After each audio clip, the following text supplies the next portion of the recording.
This year, the Washington State Legislative website got a brand new look.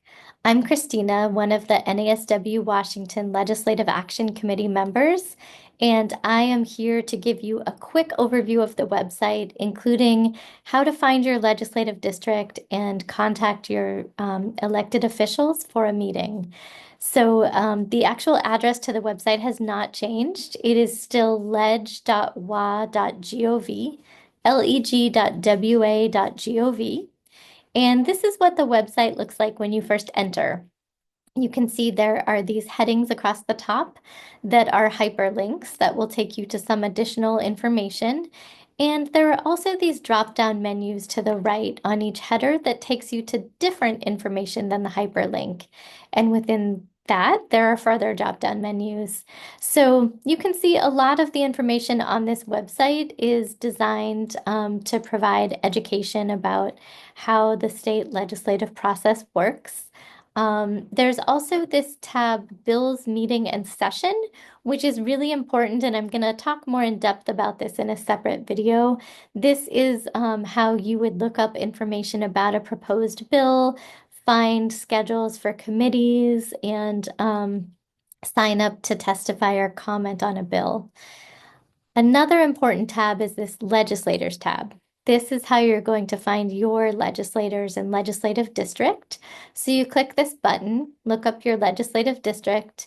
It takes you to the district finder where you enter your residential address. I am using NASW Washington's address as an example. You click Find My District.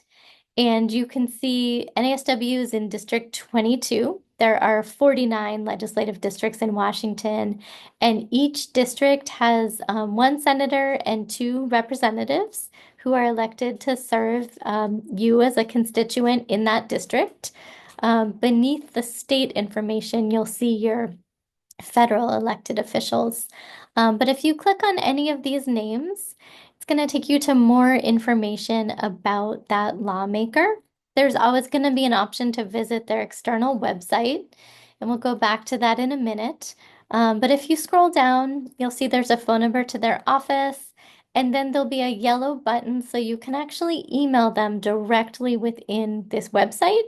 This is what it looks like. You would re-enter your residential address, your contact information, and then they would ask you if you're trying to comment on a specific bill number and your position, if you're supporting or opposing.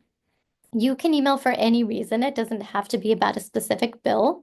You just enter the email subject line and then you enter the email message, 5,000 characters or less. It's going to ask if you want a response from that person, and then you click send comment. So it's as easy as that. Going back and looking at the option to where you visit the external website, this is what that looks like. And if it's a representative, not a senator, whose website you're visiting, at the top of the website is this button that says contact. When you click the arrow for a dropdown, one of the options is rep offices. This is one of my favorite options because it actually just gives you a roster that has every member of the House of Representatives in alphabetical order by last name. And then you can see that you could also click the tab to go to the Senate instead.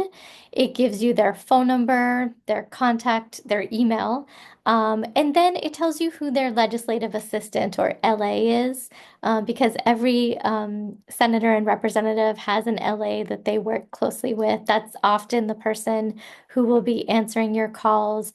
When you email to request a meeting with your elected official, sometimes that meeting will actually end up being with their LA, who will relay the information back to them. So that concludes this quick website overview.